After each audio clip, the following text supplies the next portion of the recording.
Huh? Part word is clear. If you are part of him, Yeah. you are parcel. Yeah, that means that although you're part of him, you still are an individual. Right? You're an individual.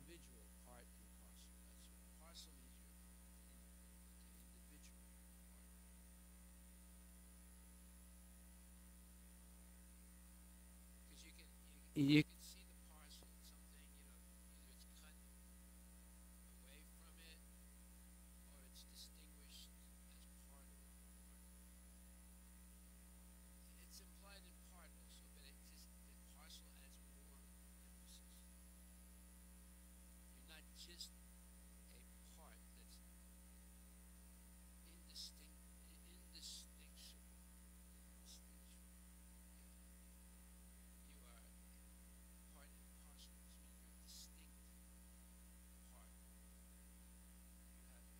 individuality, and Krishna has individuality. Although, at the same time, you're part of the Lord. The living entity is the fragmental part and parcel. Now, fragmental adds more emphasis to being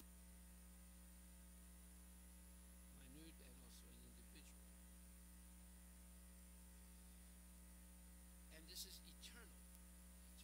It is not that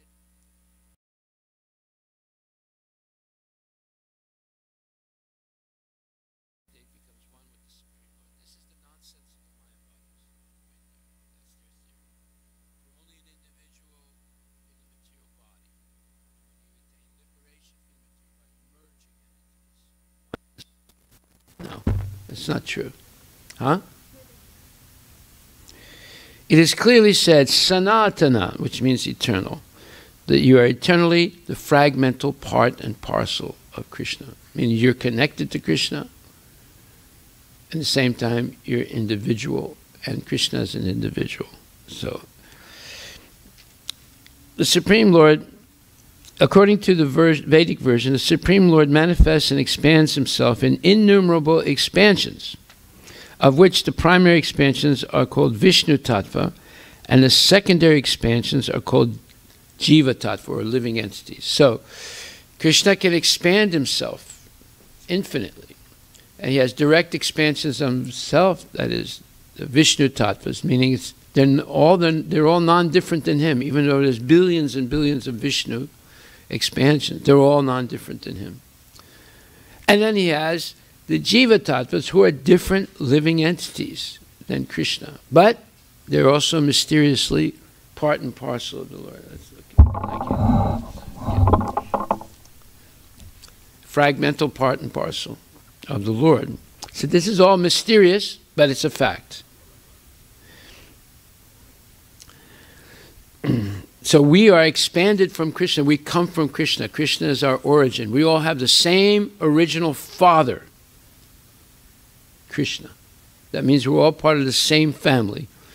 And in our family, there's a lot of variety. There's some people that are tall, some people are short, some people are fat, some people are thin, some people are black, some people are white, some people are yellow, some people are brown. That's called variety. It's not called racial. It's just varieties. And our Father, Krishna, is the seed-giving Father of all living entities. So our brothers and sisters are also the trees, the plants, the ants, the cockroaches, the rats, the tiger, the lion. They're also part of our family. We all come from Krishna.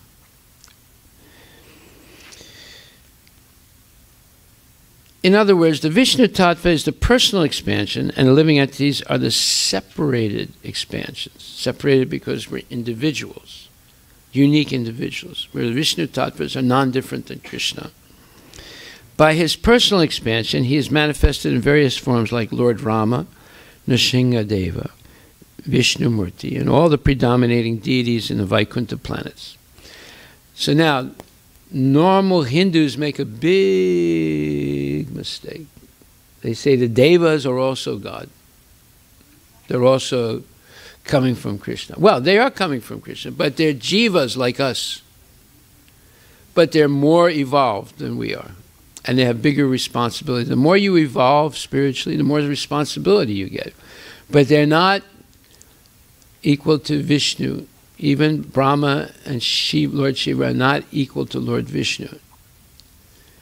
Although Krishna sometimes can take the position of Brahma and sometimes can take the position of Lord Shiva. No, he doesn't take the position of Lord Shiva, but Lord Shiva is,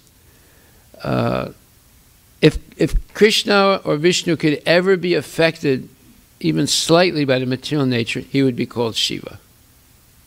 So Shiva Tattva is a little more subtle than Jiva Tattva, because Lord Shiva exists in the spiritual world and in the material world. But in the material world, he's slightly affected by the mode of ignorance. But everybody else, Brahma down to the little ant,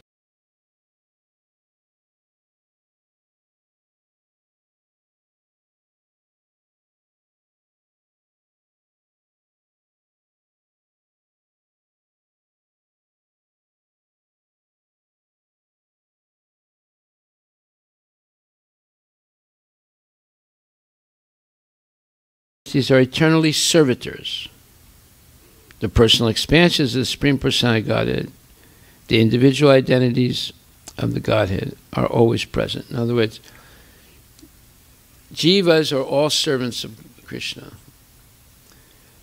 The Vishnu Tattvas are non-different than Krishna. There's personal expansions. And they're present everywhere. Yeah, as Paramatma, for example. And then the living entities, the separated expansions of living entities, have their identities. As fragmental parts and parcels of the Supreme Lord, the living entities also have fragmental portions of his qualities. In other words, we're never equal to Krishna, but we can be qualitatively similar. In other words, we can have similar qualities, just like a red cloth and a white cloth made out of cotton are qualitatively the same thing. Right? But one is not colored and the other has some color. So, but they're both cotton. Right? So they're qualitatively the same, but there might be some little difference. So, but there's a bigger difference between us and Krishna, and that is there's scientific knowledge, and that we will be going over very carefully in the future, of the difference between Krishna and us. But we know that we are infinitesimally small, and Krishna is infinitely big. We know that Krishna's senses are interchangeable, whereas our senses can only perform one function. Right? I can't eat with my ears, see with my mouth, and taste with my eyes. But Krishna can, because his senses are interchangeable. Yes? So, this is kind of like a off-topic question, but you know how there's Krishna pastimes, right? Like the Govardhan pastime. Yeah. Who knew about that first? Who knew about Krishna's Govardhan pastimes first? No, who knew about Krishna's like Vrindavan pastimes first? Like, Who- how do we know it right How do we know it? now? No, in other words, who wrote it down for us? Yeah. Right. Vyasadeva. So he was there when Krishna was performing everything? Yeah, he was there 5,000 years ago. He's still here now. Madhavacharya went to see him 1,200 years ago and actually met him in Bhadarkashram. You know what he's doing now? He's writing the Vedas for the next Satya Yuga, Satya Yuga. Yeah. If you're pure enough, you could go and meet him. Yes.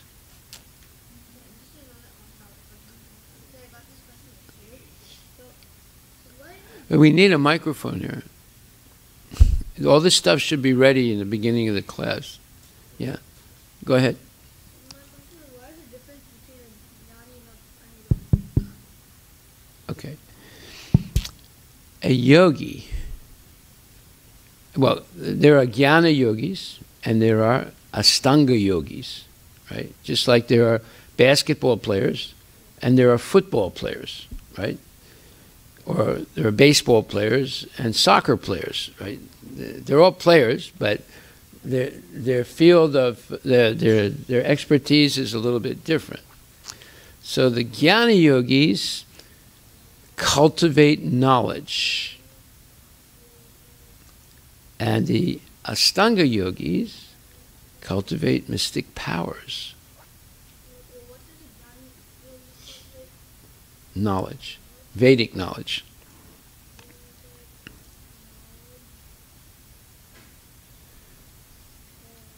The Astanga yogis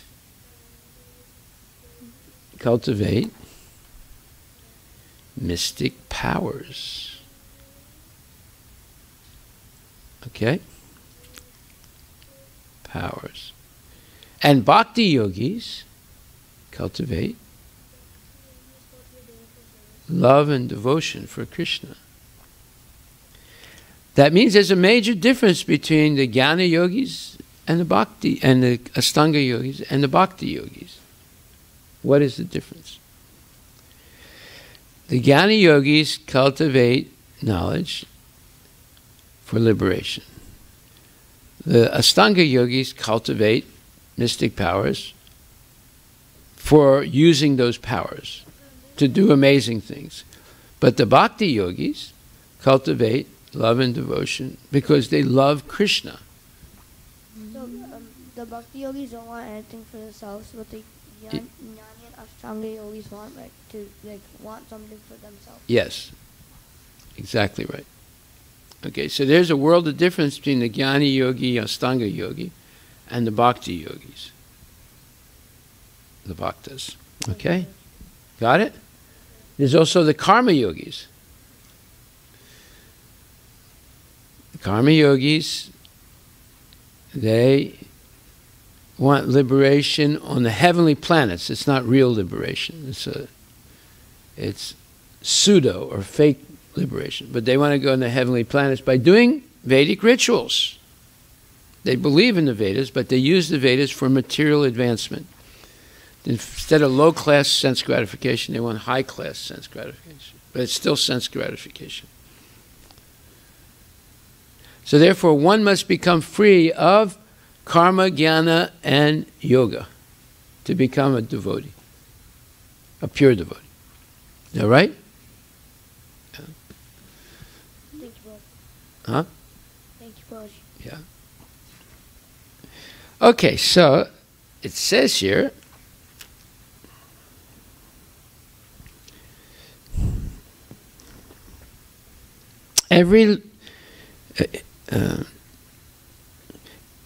as fragmental parts and parcels of the Supreme Lord, the living entities also have fragmental portions of His qualities, of Krishna's qualities, of which independence is one. So we have some independence. Swarat. We have some independence, but it's limited independence. It's limited to two choices in life. What are those two choices? Advaita Prabhu.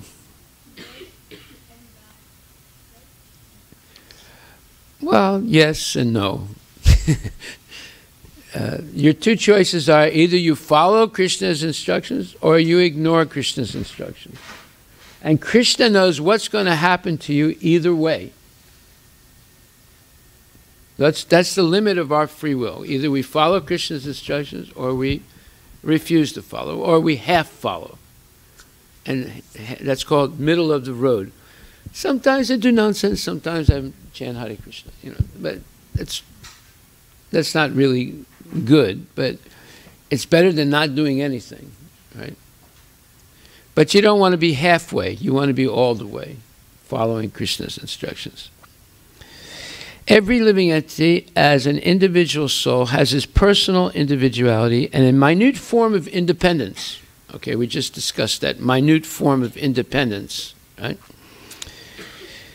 By misuse of that independence, one becomes a conditioned soul, and by proper use of independence, he is always liberated. So, those people in the mode of ignorance and passion, they misuse their independence. And people in the mode of goodness, they partially use their independence. And those who are in transcendental goodness, they completely use their independence. You got it? They mean, in other words, they completely use their independence to always serve Krishna. Just like in English, there's a saying, once burned, twice shy. What does that mean? Shy. What does that mean? Or, as they say in my language, they say, one who has been burned drinking hot milk will always blow on the milk before they drink. Right? They always go, they try and cool it before they drink. It might be cold milk, but they'll still go like that because they got burned once. Yes?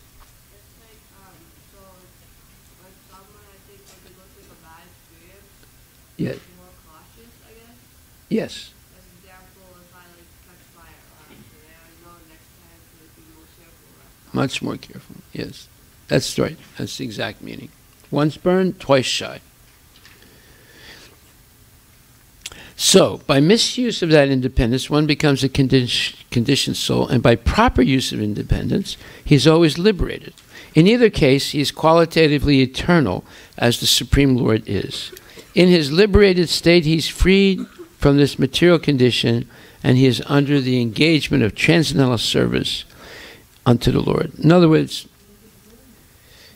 real liberation is becoming free of all nonsense and nonsensical ideas and concepts, and becoming convinced that Jivera Swarupahaya Nityera Krishna Das. What does that mean? Krishna too. Jivera Swarupa Haya.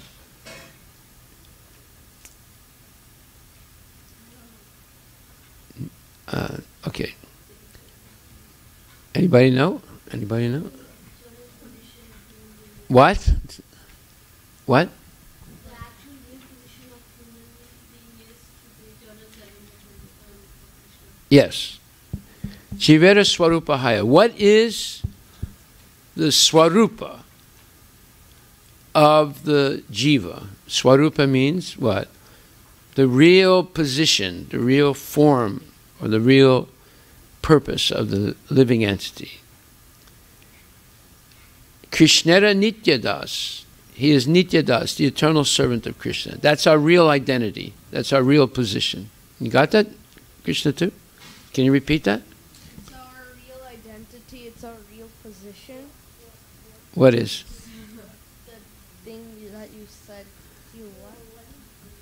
Okay, Jivera Swarupahaya. Jiva means the individual fragmental part and parcel of Krishna, the individual soul. Swarupa means what is the position, what is the identity. Haya means what is, right? Jivera Swarupahaya. And what is it? It's that like Jiva means yourself. Yeah. Like independent, and then yeah. Okay. So what is our position? What is our Swarupa? Independent. Independent? I don't know. No, you just said it. How can you not know? What is the position of the Jiva? He is the... No, he's not independent. You didn't say that before. Just like 1 minute ago, you said it correctly. He is what? He's eternal. Yes? Eternal what? Servant. Of? Krishna. Very good. Okay.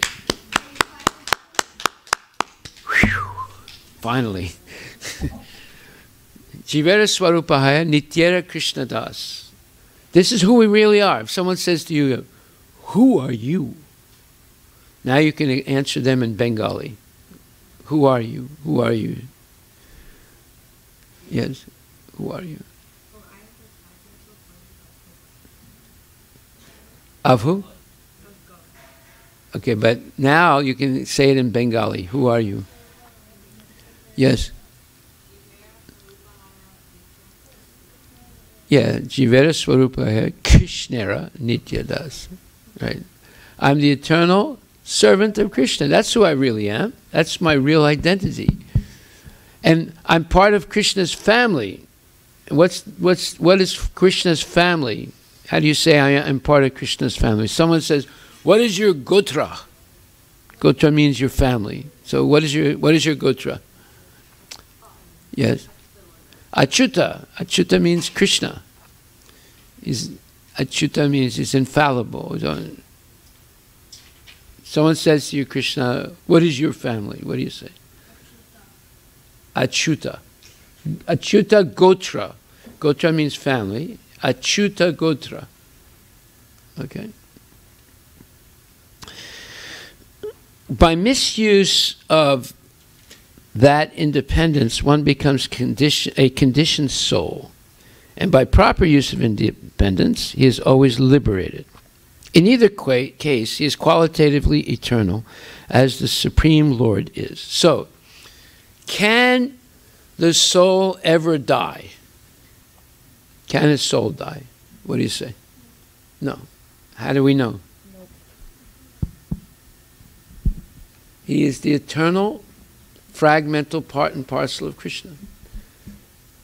And that's what this verse 15:7 says. Mamaivam sa jivaloka jiva bhuta sanatana. What does sanatana mean? Sanatana. It means eternal. Sanatana.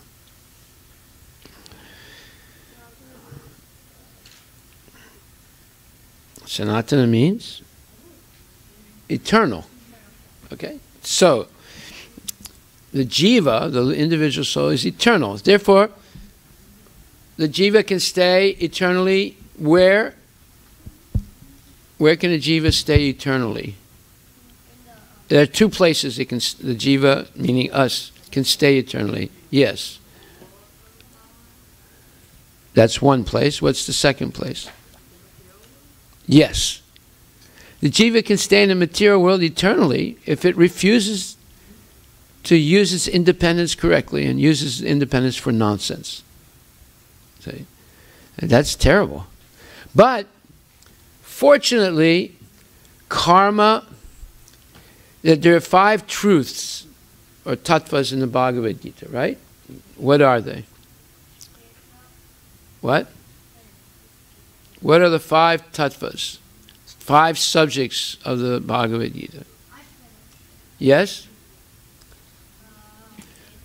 Krishna, are you writing any of this down? Well, is that good or bad? So, get your pencil out. Do you have paper and pencil? Wow, you got everything.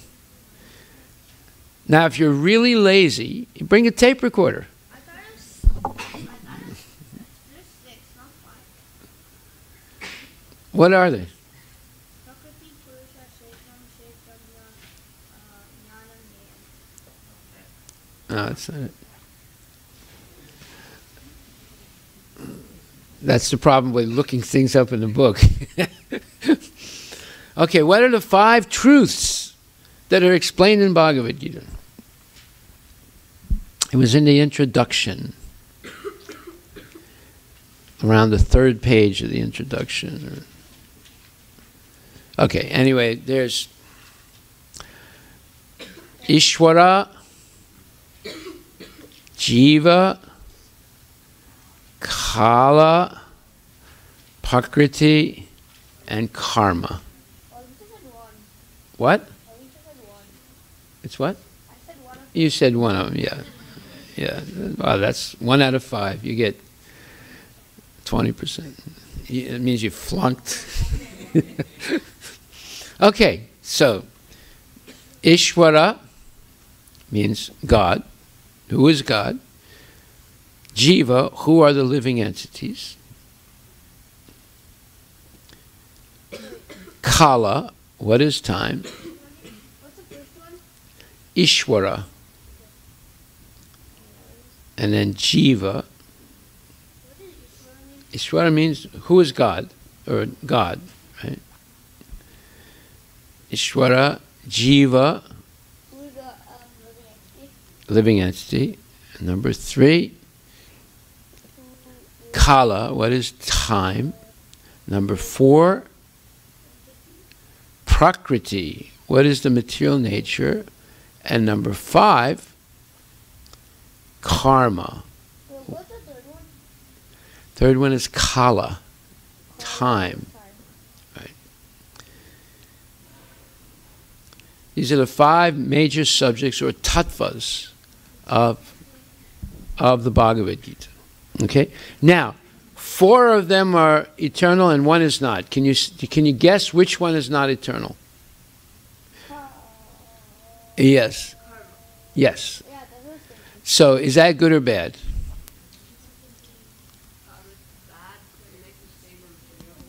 No, you got it backwards. No, if karma was eternal, you could never become Krishna conscious.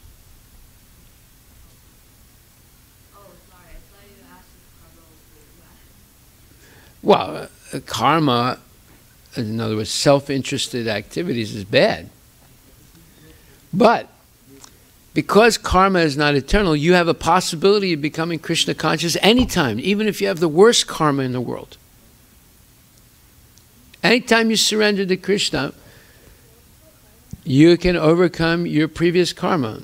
What verse guarantees that in the Bhagavad Gita? It begins with Sarva.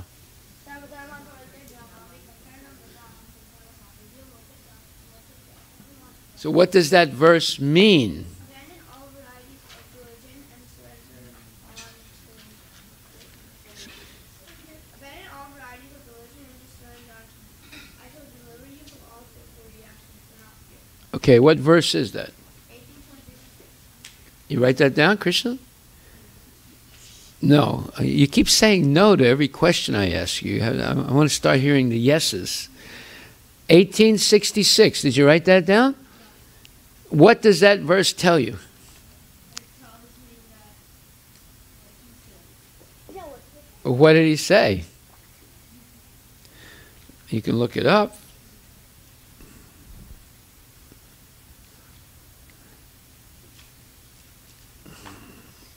it says that you have to abandon all of the religions and just surrender unto Krishna. And He'll derive you from the sinful reactions. Don't fear. that means that if you surrender to Krishna, you'll become free of your previous karma. That's why karma is not eternal. It can be changed at any time. Karma means your actions. So it says, by misuse of independence, one becomes a conditioned soul, and by proper use of independence, he is always liberated. In either case, he's qualitatively eternal, as the Supreme Lord is. In his liberated state, he's freed from this material condition, and he is under the engagement of the transcendental service unto the Lord. In his conditioned life, he is dominated by material modes of nature, and he forgets the transcendental loving service of the Lord. As a result, he has to struggle very hard to maintain his existence in the material world. So what is the cause of the struggle for existence in the material world? Okay, let me go ahead. Okay, you had your mouth open, so you can answer the question. Go ahead. What's your name? Aaron. E-R-I-N? Oh, Aaron. A-A-R-N. So can you answer the question? I'll read it again. Listen carefully and answer the question.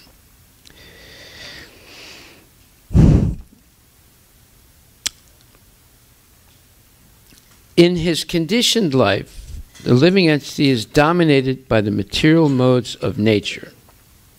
goodness, passion, and ignorance. And he forgets the transcendental loving service of the Lord. As a result of this forgetfulness, he has to struggle very hard to maintain his existence in the material world. So, what is the cause of the struggle for existence? Aaron, Aaron.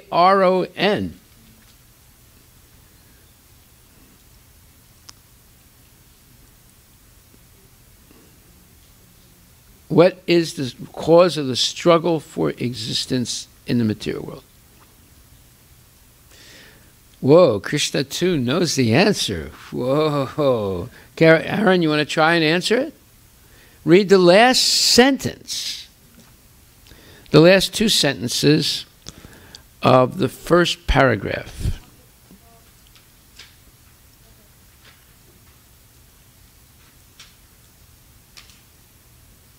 Okay, Krishna 2, we're going to let you answer it. What is the cause of the struggle for existence of all the living entities in the material world? No, wait a minute. Krishna 2 is going to answer. Go ahead. Go ahead. Go ahead. What did he say? What was his answer? So what do we say? Hare Krishna! Hare Krishna. I think the answer is that wait a minute. Do you think or do you stink? You have to struggle to be. Hare Krishna. Hare Krishna. Be a human, because or else you will become like an insect, and you'll become. Hare Krishna. And by the way, Hare Krishna, your answer is completely wrong. Why did you raise your hand? I thought you knew the answer. Can you read the last two sentences out loud of the first paragraph? Go ahead, Krishna, too. And Aaron, you follow him. Okay. Go ahead.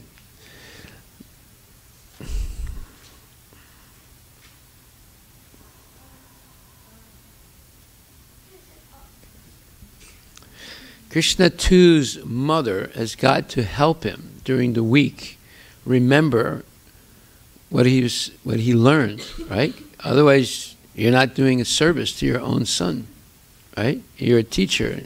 You have to help him, you know. Go ahead, Krishna 2. Read. Read from in his liberated state. In his liberated state.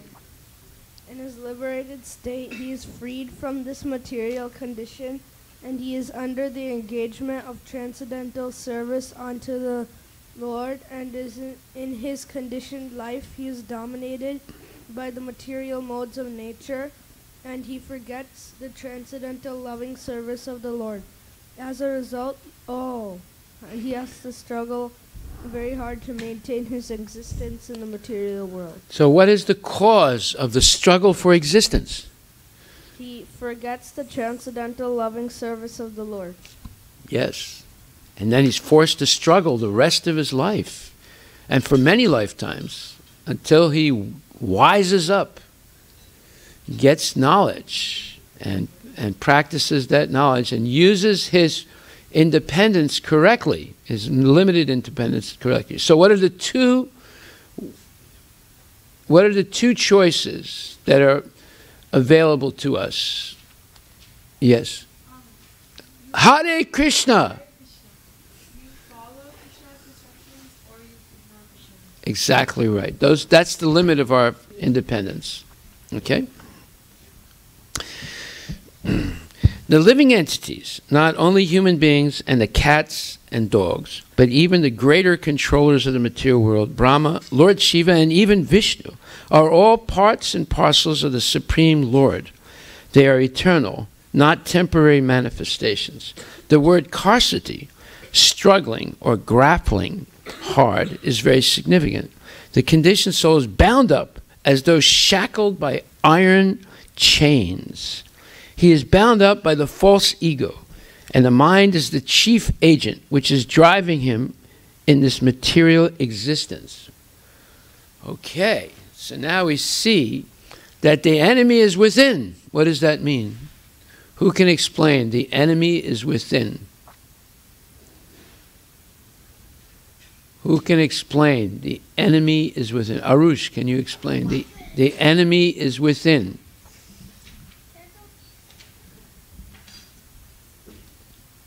Arush. Well, just look at what we just read. Just look at what we just read.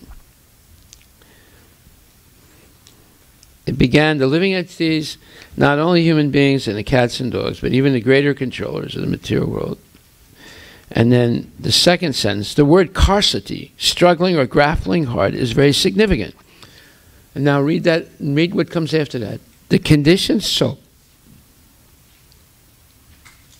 Read it out loud, Arush. Conditioned soul is bound up as through shackled by iron chains. Keep going. He is bound up by the false ego, and the mind is the chief agent which is driving him in this material existence. So, when we say the enemy is within, within what? Huh? Within what? Huh? Can you speak in a microphone so I can hear you? You. What? Within you. Yes, within us, right? And who are the principal enemies? Who are the real enemies? Mind. And? False ego. Yes. Perfect. Very good. So, Krishna, do you have any enemies inside of you? Hare Krishna. I think the enemy is Hare Krishna, I have an enemy. Yeah, it's Besides you have any other enemies? I don't think so. You're wrong. We just read it. Ignorance. No, well, yeah, Mind ignorance. and But false ego. can you answer that? Who are the enemies within? Mind and false ego. Yes. Yes. Okay. When the mind is in the mode of goodness, his activities are good. When the mind is in the mode of passion, his activities are troublesome. And when the mind is in the mode of good ignorance, he travels in the lower species of life. So, everything depends on the mind, because the mind is driving us, is driving the false ego to identify with matter, with material things like spinners and computers and cell phones and money and baseball and Mickey Mouse and Donald Duck. And of course, Dumbo, the dumbbell. Okay? So, therefore, we need to reorient the mind. How should we reorient the mind? Anybody besides Advaita Prabhu? Anybody else? How should we reorient the mind? That means redirect the mind. How should we redirect the mind? From spinners, from Dumbo, to what? Nobody has an idea? Arush, you have an idea? Aaron, you have any ideas? Yes, Arush? Redirect the mind from Dumbo to? Krishna. Yes. Then the mind will help purify the false ego, right?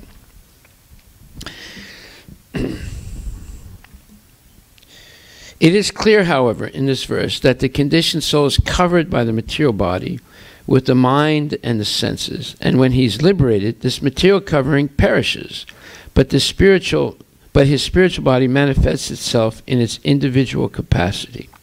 The following information is there in the Madhyadinayana Shruti.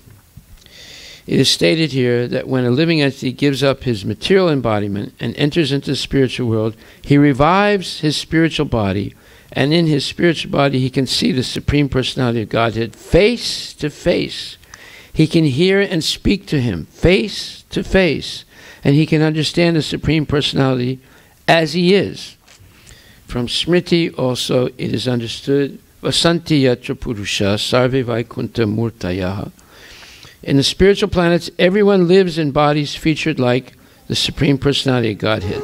As far as bodily construction is concerned, there's no difference between the part and parcel living entities and the expansions of Vishnu Murti. In other words, in the spiritual world, you get a body that looks something like Lord Vishnu in Vaikuntha. Or if you go to Goloka, it looks something like Krishna, baby Krishna, or Krishna in Mathura, or Krishna in Dwarka. Right? Just like, does your body look something like your dad? No? Yeah. And your mom? Yeah. You say, does your body look a little bit like your mom and dad? Yeah. Does your body look a little bit like your mom and dad? Does your body look a little bit like your mom and dad, Krishna? Yes. So if you go back to Godhead in Vaikuntha, you get a body that looks something like Lord Vishnu or Narayana.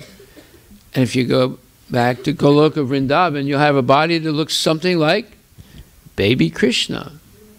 Or Mathura looks something like more mature Krishna. Or Dwarka looks like Krishna in Dwarka. Not exactly, but very similar. Okay? And it's a spiritual body, it's not a material body. Okay. The word Mamaivamsa, fragmental parts and parcels of the Supreme Lord, are very significant. The fragmental portion of the Supreme Lord is not like some material broken part. We have already understood in the second chapter that the spirit cannot be cut into pieces. This fragment is not materially conceived. It is not like matter, which can be cut into pieces and joined together again. So you see, Prabhupada is giving a special definition to the word fragmental part now. That's different than the definition in a dictionary, English dictionary. He has to use some type of word. Otherwise, he will have to use the Sanskrit word. But he's choosing to use an English word to translate the Sanskrit word, which is Jiva Bhuta Sanatana, the conditioned eternal living entity, or Mama Amsa, fragmental particle of my body, Krishna says. He describes, so he's using the word fragmental, but he has to give a special definition to it. Sometimes Prabhupada will redefine English words to fit the definition of the Sanskrit word so that he can translate it into English. So he's saying, the fragmental portion of the Supreme Lord is not like some material broken part. We have already understood in the second chapter that the spirit cannot be cut into pieces. This fragment is not materially conceived. It is not like matter, which can be cut into pieces and joined together again. So, in other words, what he's saying is, we are never separated from Krishna. Although we can seem to be separated by forgetting Krishna and acting crazy in the material world, spinning things and watching Dumbo and Mickey Mouse and Donald Duck, right? We can forget Krishna like a crazy person, and instead of thinking about Krishna, we can think about Donald Duck. Quack, quack, quack, quack, quack, quack. You know.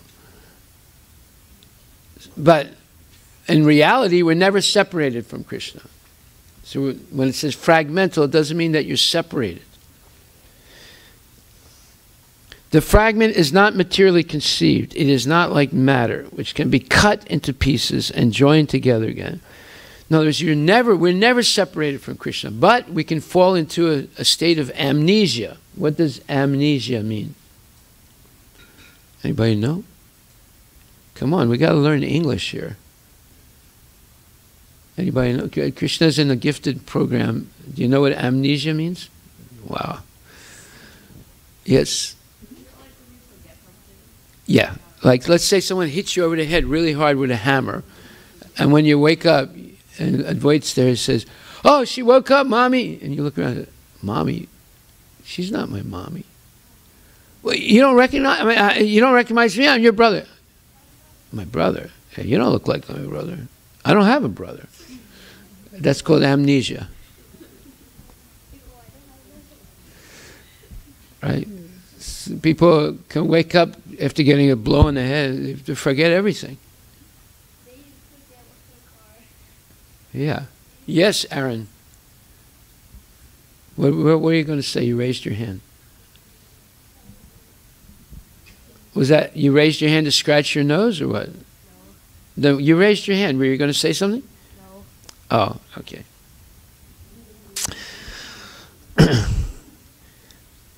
The conception is not applicable here because the Sanskrit word sanatana, eternal, is used. The fragmental portion is eternal. It is also stated in the beginning of the second chapter that in each and every individual body, the fragmental portion of the Supreme Lord is present. Dehinosmin yata dehi.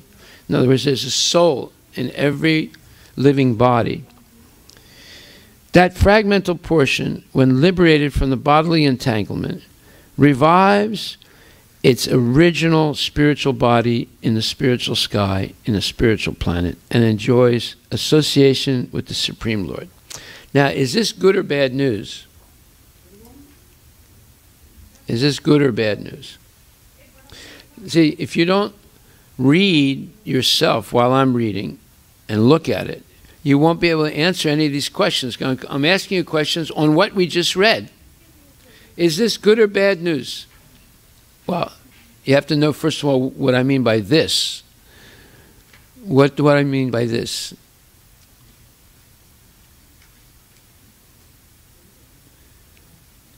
I mean what we just read. So what did we just read? Why don't you look at it?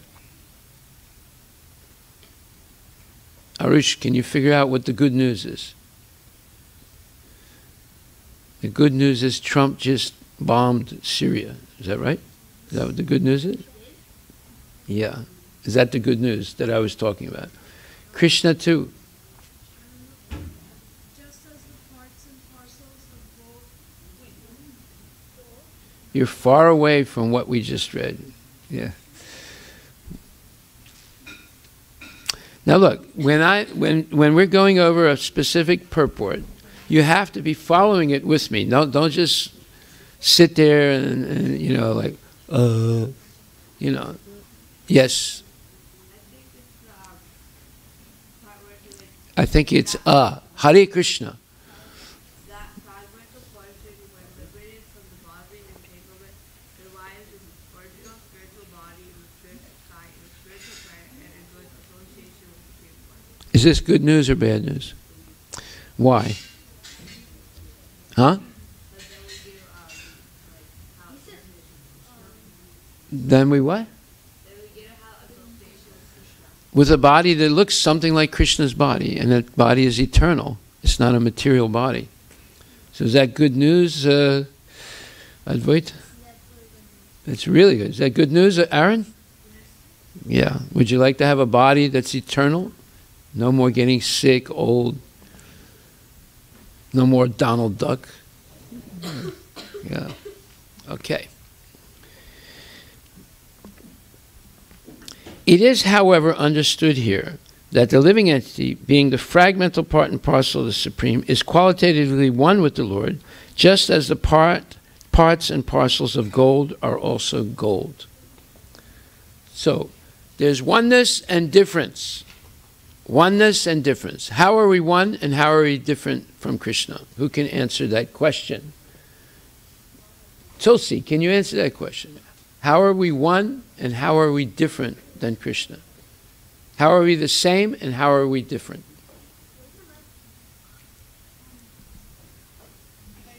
Hold the mic close to your mouth. What's the question again? How are we the same as Krishna and how are we different than Krishna?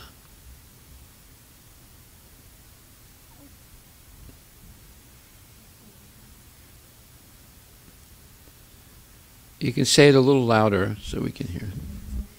How are we the same as Krishna? We are a part and a parcel. Yes. And how are we different? And we are different by We are we're still one. What? What? What? Let her. Come on. What? How are we different? We're infinitely small. Yes. And Krishna is? And Krishna is infinitely big. Okay, good. All right, so now we're going to come to the real subject of today. That is the struggle for existence. But we don't have much time, so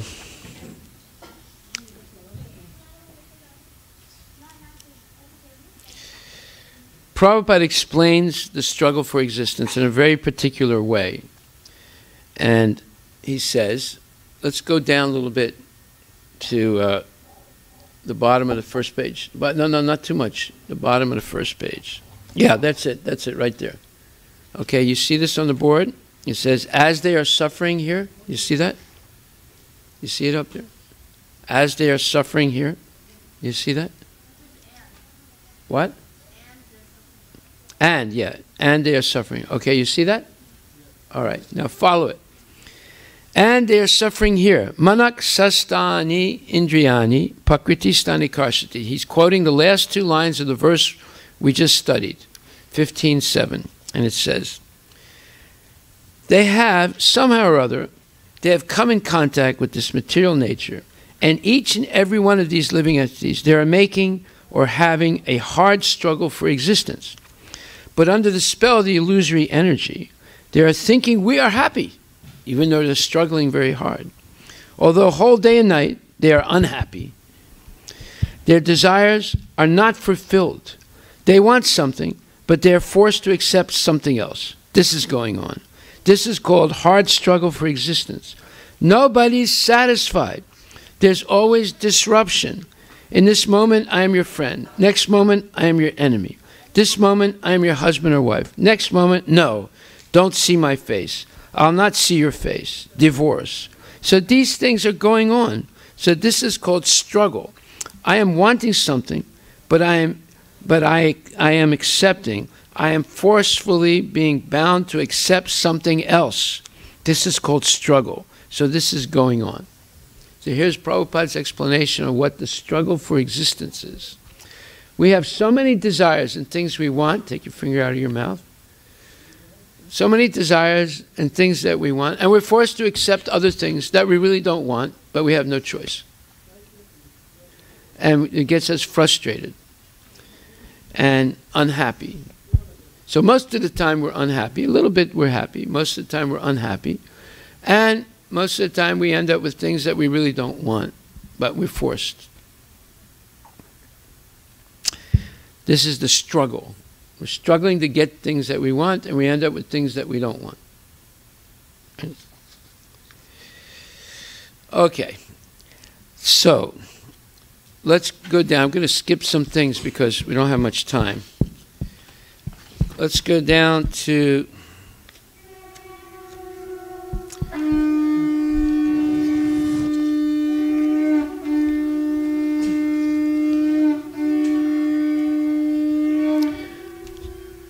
Shishirada Nilmadava Kijay. So we'll continue after opening of the deities.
Kids want to sing?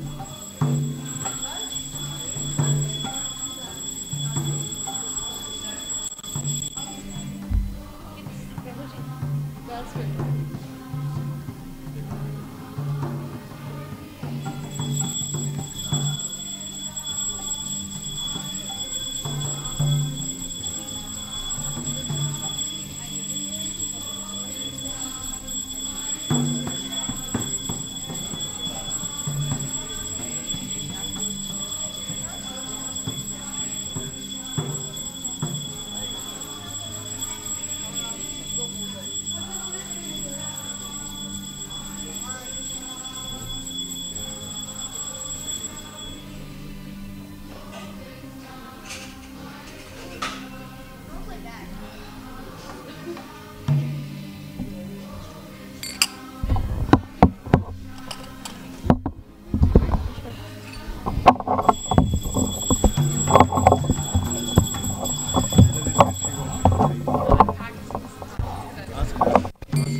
Ramaham Bhajan.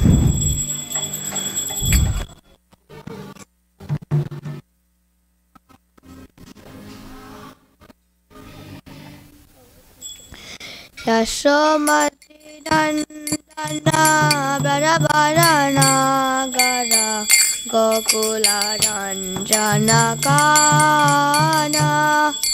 You're playing that.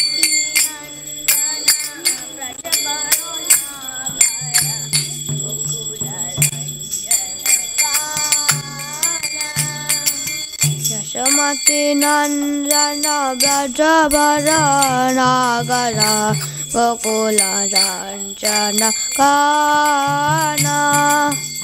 Yasomati Nandana Brajabarana Gara Gokula Ranjana Kana.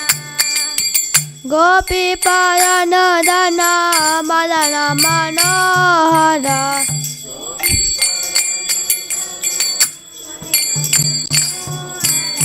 Gopi Radha Madana Manohara.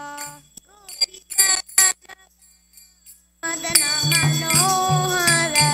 Kaliya Damana Vedana.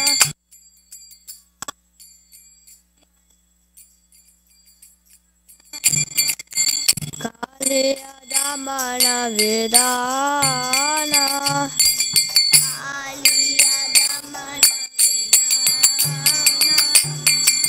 Amala Harina Mami Avidasha.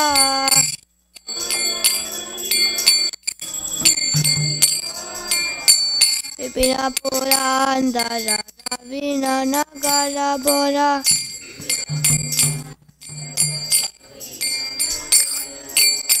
Panti Badana Subasa.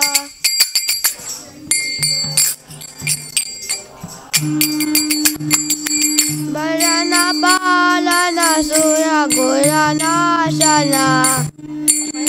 So much. Please sing into the mic. Balana Balana Sura Gurana Shana.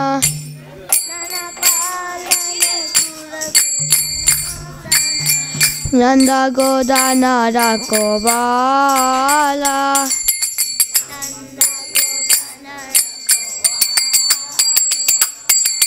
Govinda Madhava Navanita Taskara.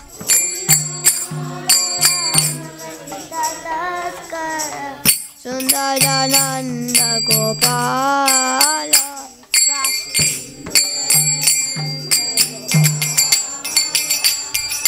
Yamuna Tata Tara Gopi Vasanahara.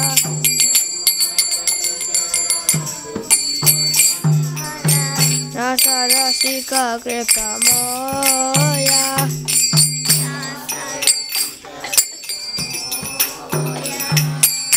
Shri Radha Vallabha Vrindavana Natabara.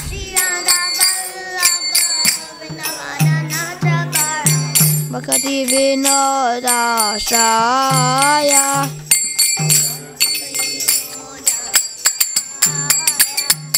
Yashomati Nandana Bhaja Bhajanagara Gokula Nandanakara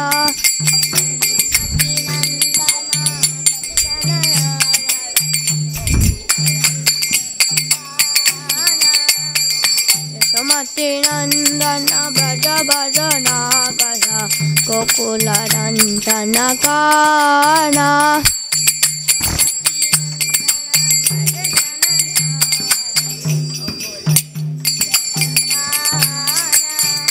Hare Krishna, Krishna Krishna, Hare Hare, Hare Ram, Ram Ram, Hare Hare.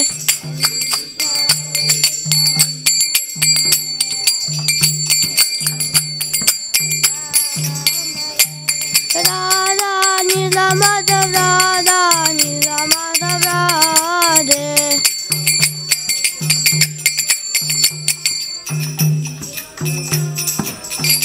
Jaya Jagannatha, Jaya Jagannatha, Jaya Baladeva, Jaya Subhadra.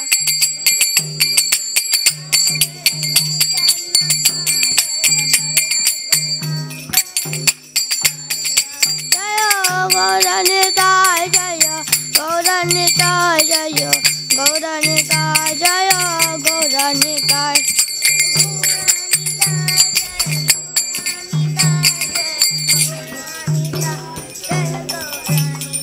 Jaya Sita Ram, Jaya Lakshmana Hanuman, Jaya Sita Ram, Jaya Lakshmana Hanuman.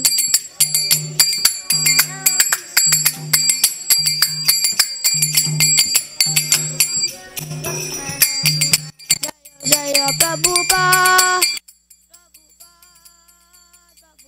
Jaya Jaya Prabhupada.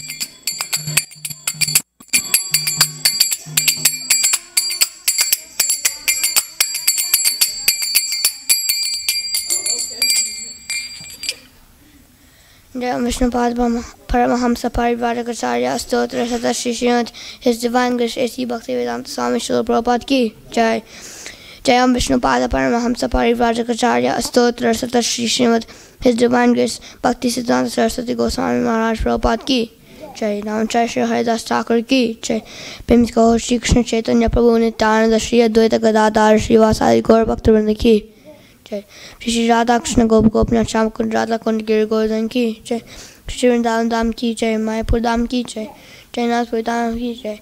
Ganga Mai Ki Jai. Jamuna Mai Ki Jai. Tulsi Devi Ki Jai. Bhakti Devi Ki Jai. Harinam Sankirtan Mahayagna Ki Jai. Nitai Gaur Pramanandi Hari Hari Bol. All glories to the assembled devotees Hare Krishna. All glories to the assembled devotees Hare Krishna. All glories to the assembled devotees Hare Krishna. All glories to Sri Guru Govinda Krishna Prabhupada Ki Jai.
zero down. Okay, Hare Krishna. And zero down. So now we're going to begin the subject for today. We're going to speak about a French writer. His name was Albert Camus. Albert Camus. He was a big nonsense. But it's very interesting to study one book that he wrote. It's called The Myth of Sisyphus. Huh? Sisyphus.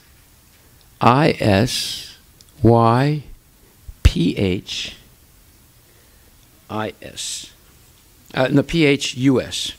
Sisyphus. The Myth of Sisyphus. Now, Sisyphus is this story about a Greek person, huh? Yes. I've spoken about this a little bit before, but today we're going to really speak about it.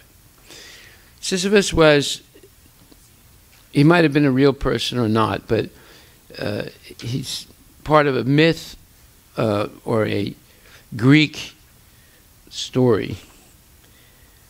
And he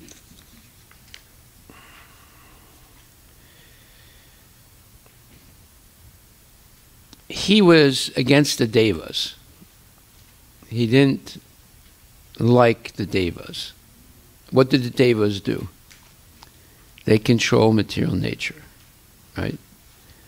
And it includes even death, because one of the devas is Yamaraj, right?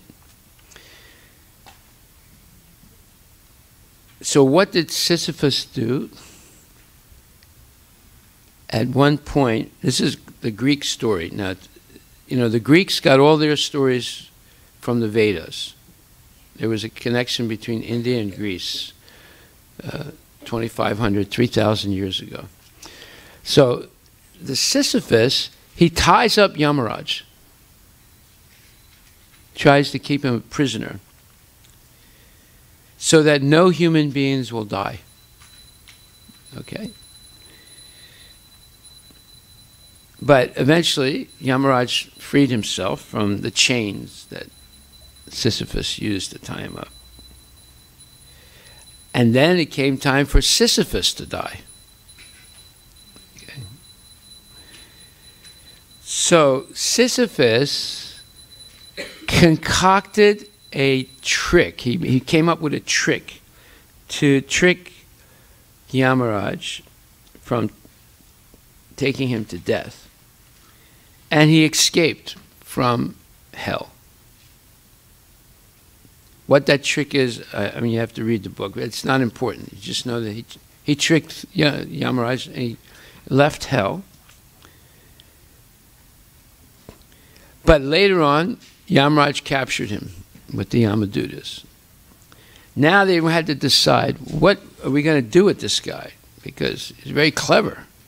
He got away from us. He's the only one that's ever gotten away from us. And they were thinking, you know, what are we going to do with him? So they decided to punish him eternally. See, now hell, there's a possibility of becoming free from hell. Either you stay in hell long enough to pay for all the sins you've done, and then you have to take birth again in some horrible species like a cockroach or something, and then go through all the births and deaths so you come back to the human form. Or you can be liberated by Narada Muni. Narada Muni goes to Naraka once in a while, and he chants Hare Krishna there. Just like we go to university and chant Hare Krishna there. That's almost like Narak. So they decided to punish him eternally. And what was his punishment? Now, Advait can remember the story. What is his punishment? Oh, okay. I've told this story several times previously. You remember, Krishna? Okay. His punishment is that he has to roll a big, heavy rock up a mountain. And as soon as it gets to the top of the mountain, what happens? It rolls back down to the bottom, and he has to go back down again and roll it back to the top. And he has to do this eternally. Okay?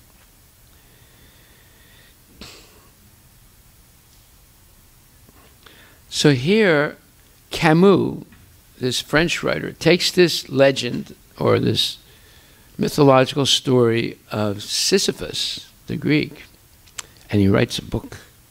And he puts his own spin on it. What does that mean? He puts his own spin. Yes? Yeah, go ahead. His own speculation. Yeah, his own speculation. Exactly right. Now, I'm going to read a little introduction to this that I wrote. I say, we must understand the futility of reading speculative literatures of imperfect thinkers like novelists, philosophers, theoretical physicists, and mathematicians. What does that mean, what I just read? Can you see it up there? We must understand the futility. What does futility mean? Yes? Not exactly, but yeah, somewhat. Futility means the uselessness. It's completely useless. Right? We must understand the uselessness of reading speculative literatures. What's a speculative literature? Yes, all speculation. No truth at all in it. Reading speculative literatures of imperfect thinkers like novelists. What do novelists do? No, what do? They write what? They write books. How many books you see in the Sammamish library? Maybe more. Most of them are books written by novelists, philosophers,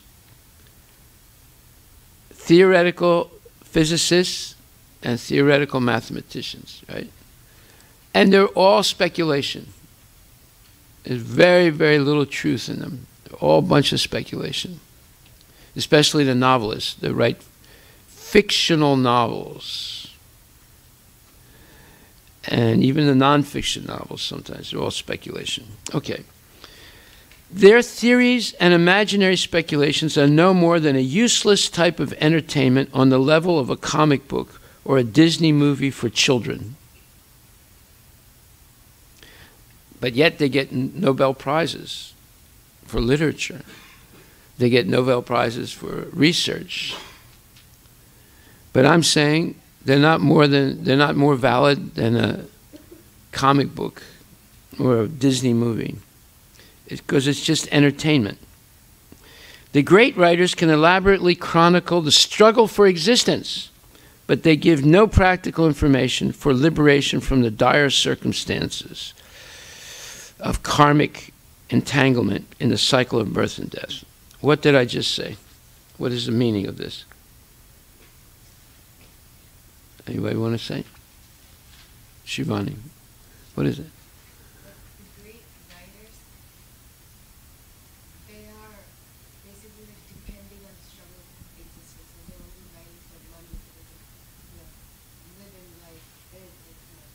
No, they're writing about the struggle for existence. That's what they're writing about. Most of the time, it's just about some struggle for existence. And what's the rest of it?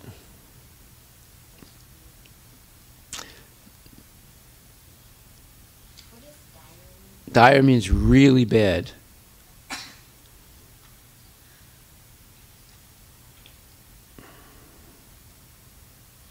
So they don't give any practical information how to become free of the struggle for existence. Okay? They write about it, and they write elaborate books, big books about the struggle for existence, but they don't explain how to become free from it. They leave you up in the air in the end. There's no real practical conclusion, right? No, so then I say, I will give one example of such useless literature. Albert Camus' Myth of Sisyphus. When you go to college, or you take a college-level English course, they'll ask you to read this book. It's a very famous book. He got the Nobel Prize for writing this book. It's a completely useless book, and you're going to find out how useless it is now. Huh? Well, you don't have to. You're going to hear about it now. It's useless. It's completely useless. And he demonstrated by his own life how useless his book is. He committed suicide. You're going to find out now. Now, why am I talking about someone who commits suicide? Because someone asked me last Sunday, one of our devotees, said, Prabhuji, 4 young kids, Indian kids, have committed suicide in the last 3 months. And she said, I can't understand why. And I want to ask you, can you explain to me why? I mean, it's not just that one kid that we know. The 3 other kids in the Indian community in Seattle have committed suicide. 4 kids that are Indians in the last 3 months. 3 or 4 months. So she wanted to ask me, why is this happening? And I answered her, but I'm not going to answer that right now, but you'll find out when we analyze this book. So, the central concern of the myth of Sisyphus is what Camus calls the absurd. What does absurd mean? Yes. Yeah. It means it makes no sense at all. It's completely crazy. So Camus started a genre of literature, a type of literature called the absurd. This is his expertise, writing absurd literature about absurdity in society. Camus claims that there is a fundamental conflict between what we want from the universe, whether it be meaning, order, or reasons, or anything, love, friendship, and what we find in the universe, formless chaos. So what did Prabhupada explain as the struggle for existence? Who can remember what we just read earlier? Come on, not just, what is your name again? Yeah, not just Anvita. Come on, you're all sitting here. Yes. Hare Krishna.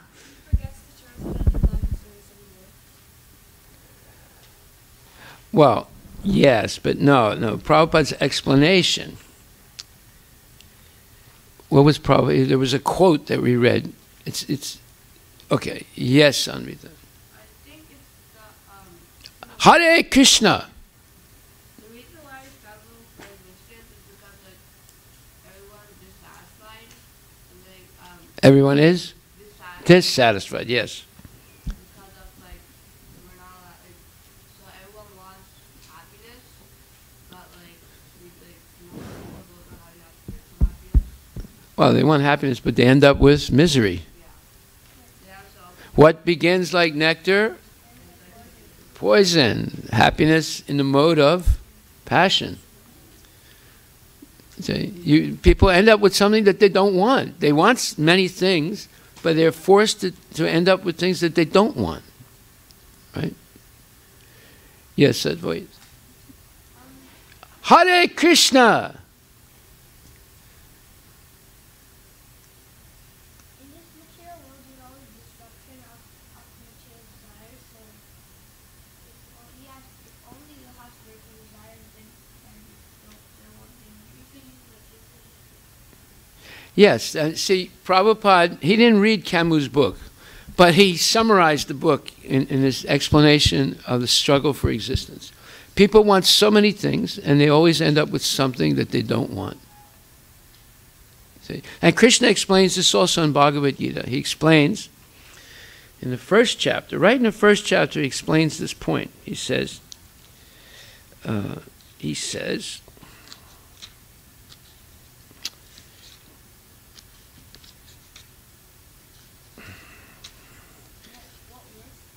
yeah, I'm trying to find it.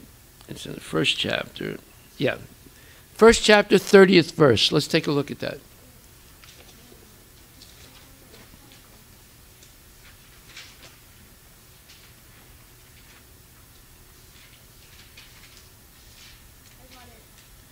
First chapter, 30th verse. Read it. Read the verse. I am now unable to stand here any longer. I'm now unable to stand here any longer. I'm forgetting myself, and my mind is reeling. As the only cause of misfortune, O Krishna, purification units. Due to his impatience, Arjuna was unable to stay on the battlefield, and he is forgetting himself on account of distance of his mind. Excessive attachment to material things puts a man in such a bewildering condition of existence.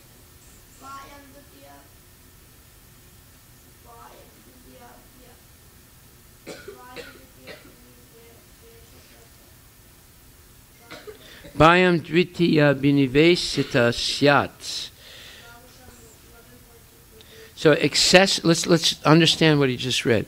Excessive attachment for material things puts a man or any person in such a bewildering condition of existence.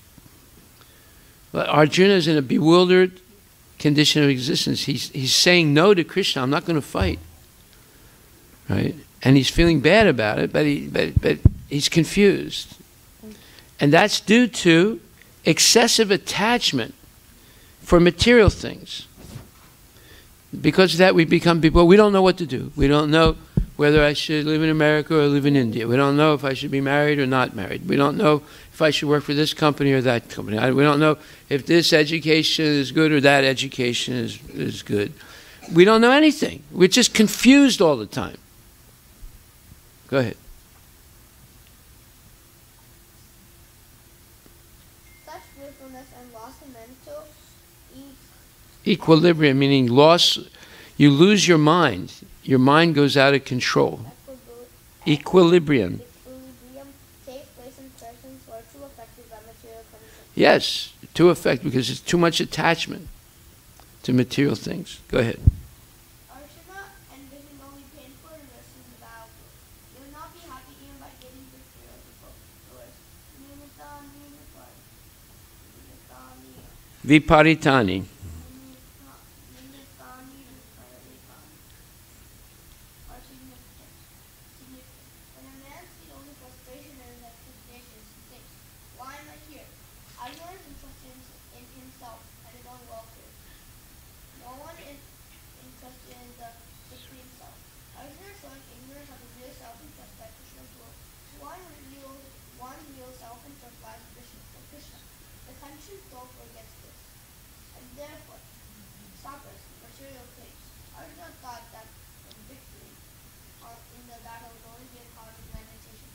Yeah, so Arjuna is confused because it has too much material attachment. And he doesn't see how he's going to be successful, whether he wins or loses.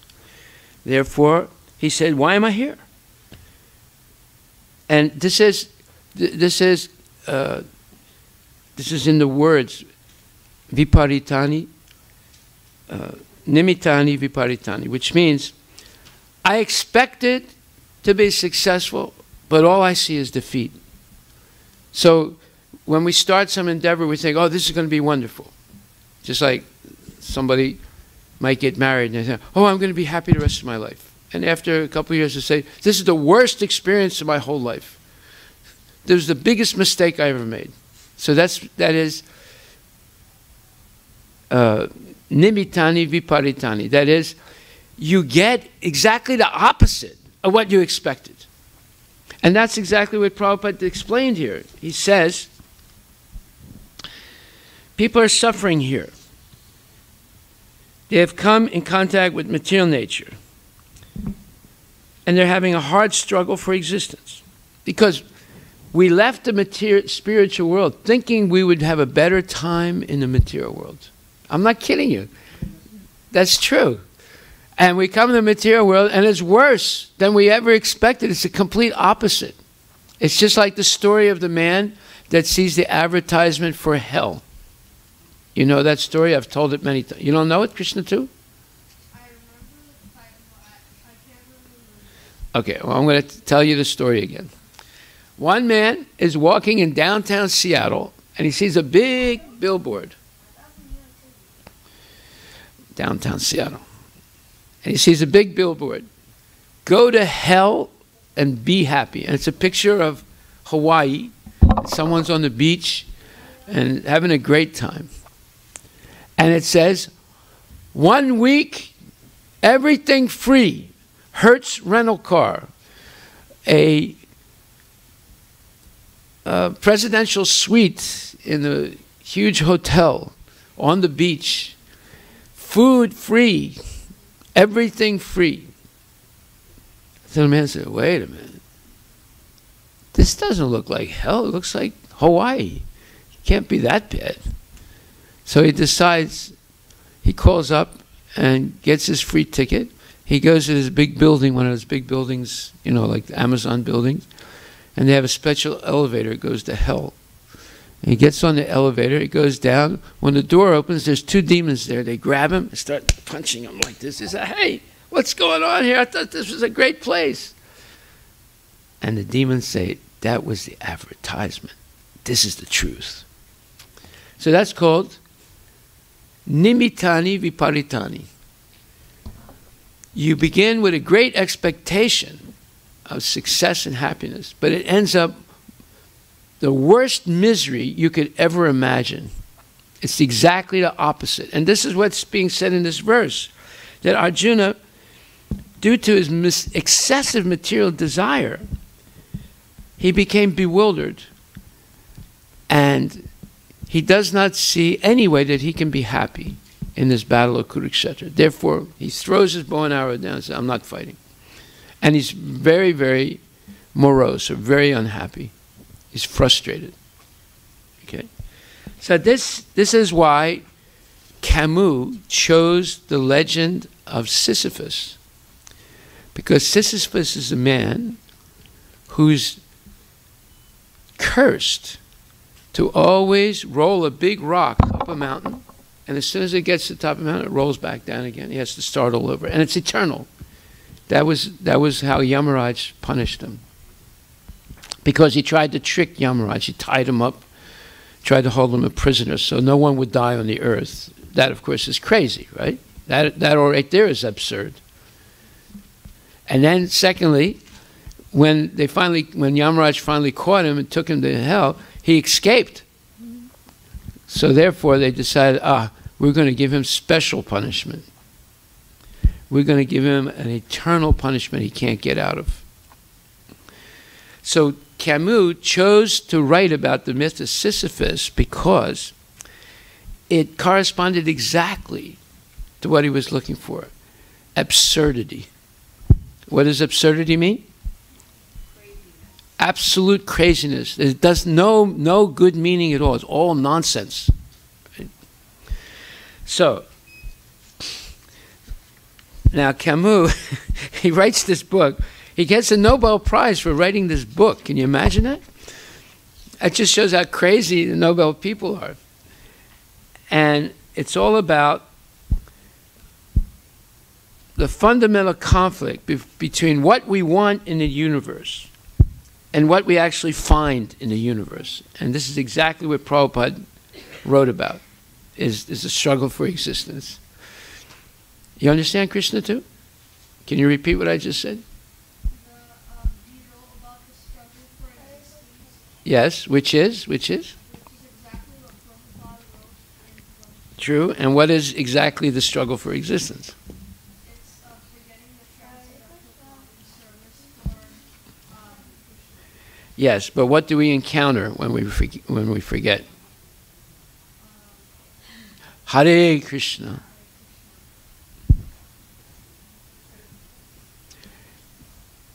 What is happiness in the mode of passion? No, what begins like? Nectar ends in poison.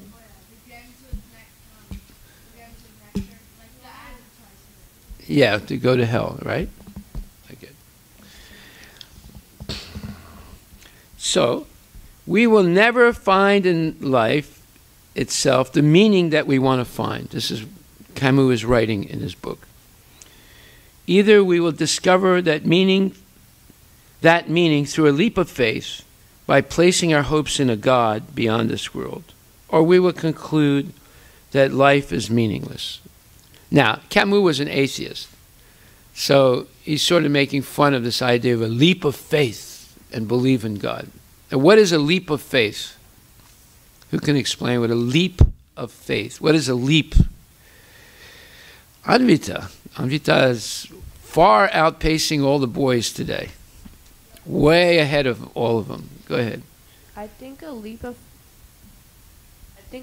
faith is when Hare Krishna. when you like trust, like, so you do something. Yes. And then you trust, you have faith. So like in literal meaning, a leap of faith is like when you jump and then you trust whether you believe it to. Well, if you jump, right, and make a mistake, you can hurt yourself. But if you jump with faith that there's a God, in other words, you're going to jump to belief and faith in Krishna and surrender. Like when I joined Krishna consciousness, it was a leap of faith. I had faith that Prabhupada was bona fide guru. Therefore, I was not going to be misled. And I was justified in my leap of faith. The devotees were telling me, you have to have faith in Prabhupada and Krishna. So I said, okay, I'll try it. And I surrendered completely. And I did the right thing. But there are people who surrendered to false gurus, and they realized that they made a big mistake later on. There's no such thing as a false guru. There's only rascals. The guru is always real guru. But sometimes they masquerade as a guru, and you can get tricked by them. You can only get tricked because you don't understand Bhagavad Gita. If you understand Bhagavad Gita, you'll never be tricked. Okay, so here we see if life has no... so Camus opens his book by asking if we conclude that life is meaningless, then we will necessarily commit suicide. Okay?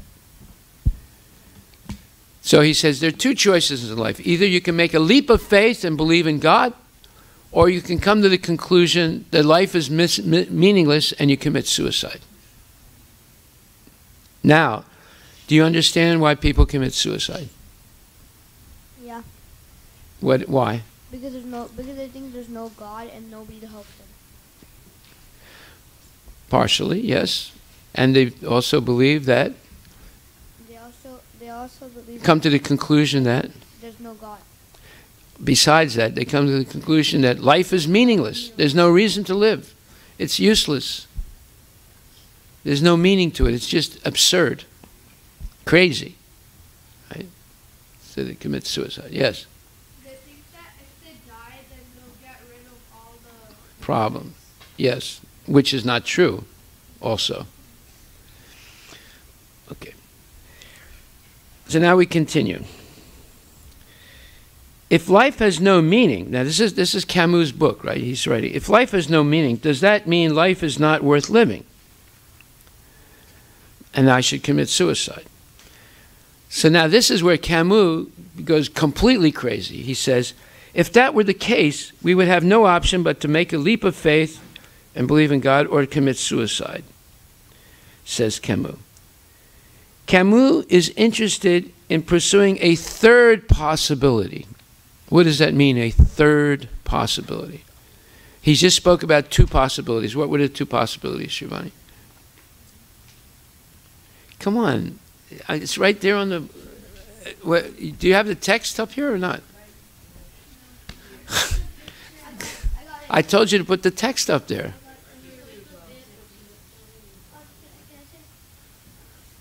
No, let Shrivani answer. What were the two possibilities? And now he's saying he's interested in a third possibility.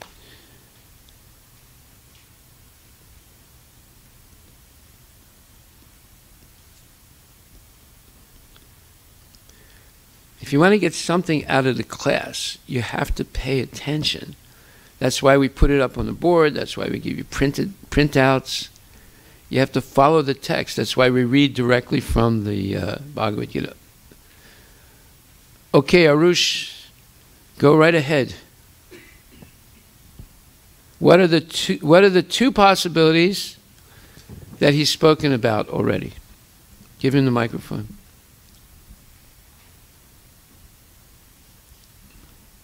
You're next. Leap of faith and life is meaningless. Right. The leap of faith to what? What are you leaping towards? Belief in? Yes. And life is meaningless means what will happen? You commit suicide. Is that what you're going to say? Okay. Go ahead. Let her say it also. You can say it also. Go ahead. Give her the microphone.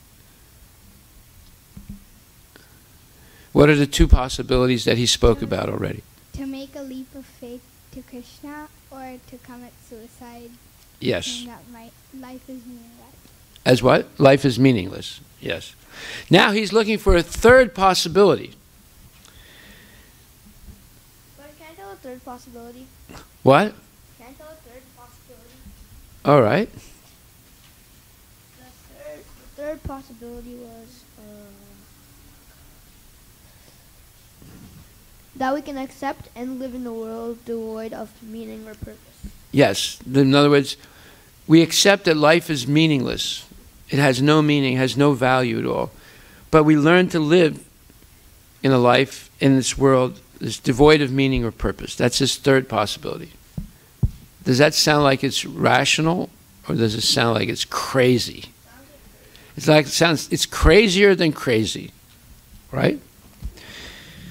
And you're going to find out that what he did in his own life only proves that he is nonsense. I'm going to keep that for the end. Huh? What did I say? Yeah, he committed. In other words, he violated his own book. He's saying there's a third possibility. You can live in a meaningless world. So he says, the absurd is a contradiction that cannot be reconciled. In other words, it's something that will never make sense.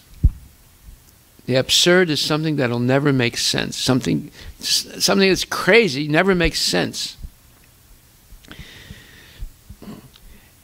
It's simply and any attempt to reconcile this contradiction is simply an attempt to escape from it.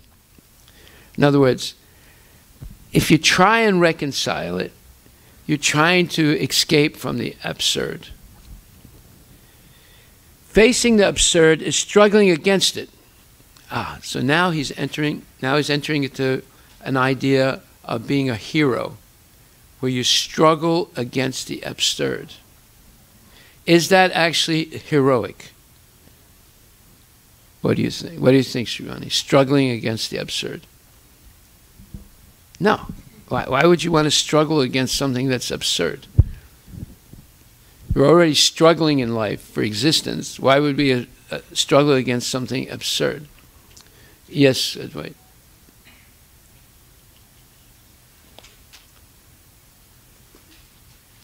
Hare Krishna. See, he avoided saying that word, that sound. Go ahead. Can you please repeat your question? Okay, no, don't answer. We'll keep going. So he says, facing the absurd is struggling against it. Camus claims that existential philosophers such as Kierkegaard and Chekhov and Jaspers and phenomenologists such as Husserl all confront the contradiction of the absurd, but then try to escape from it. Existentialists find no meaning or order in existence and then attempt to find some sort of transcendence or meaning in this very meaninglessness. So this is a play of words. This is what happens when you read something written by a speculator. They just throw all these nonsensical ideas in a big mix, and they use big words, and you don't understand what they're talking about. Do you understand what I just read? No. What basically he's saying that there are other philosophers like this Kierkegaard, Chestov, and Jaspers who want to struggle with the absurd, but then they try to escape from it. Yes? Is he trying to say that some people are like, sorry, Hare Krishna? Cowards. They're so they make like a theory about absurdity and then try to escape from it like he did? Yes. He did exactly what he's criticizing the others for. Right? Living with the absurd, Camus suggests, is a matter of facing this fundamental contradiction and maintaining constant awareness of it.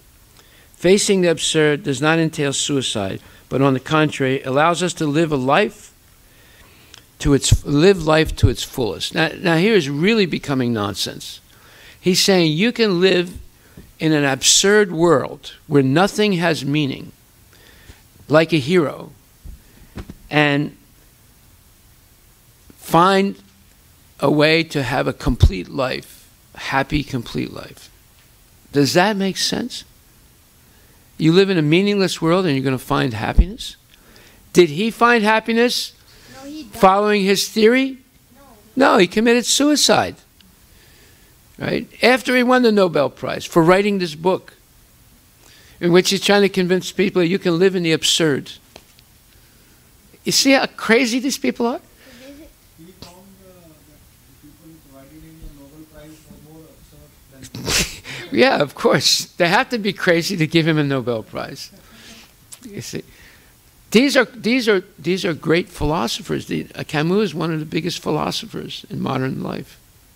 He and this Jean-Paul Sartre, both nonsense French guys, they're big philosophers. People read their books, they study them in college. You take philosophy class, you're going to end up studying this nonsense. Camus identifies three characteristics of the absurd life. 1, revolt. We must not accept any answer or reconciliation in our struggle. In other words, we must always struggle against absurdity. We must never accept any compromise with it. 2, freedom. We are absolutely free to think and behave as we choose. In other words, no authority in our life. Whatever we think, that's okay. He's rejecting all authority, like Vedas and gurus and parampara. And he's revolting against everything. Number 3, passion. We must pursue a life of rich and diverse experience. In other words, we must live in the mode of passion always. What does the mode of passion lead to? Yes? Yeah, it'll lead to misery. It'll lead to a lot of stress and anger. According to Bhagavad Gita, what begins like nectar and ends up like poison is happiness, the mode of ignorance. You see? That's what happened with him, by following his own philosophy. It's a very practical example. You see, that's why I chose this today. We're having an English lesson here. We're studying advanced philosophy at the same time. I mean, philosophy, not philosophy.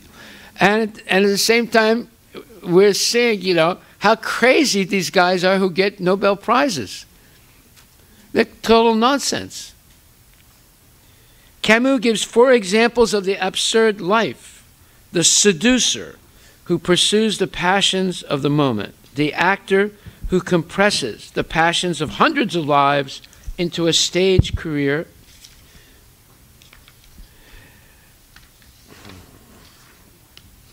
The conqueror or rebel whose political struggle focuses his energies, and the artist who creates entire worlds. Well, all 4 of those examples are examples of nonsense people. Yes? So basically, Camus is like a hypocrite, right? He's total hypocrite. Total hypocrite. Why? Because he didn't follow his own philosophy. And anyway, how can you follow his philosophy? His philosophy is absurd. So how can you follow it? You're just saying like you have to do like this thing, like you have to. Speak into the microphone. You have to like.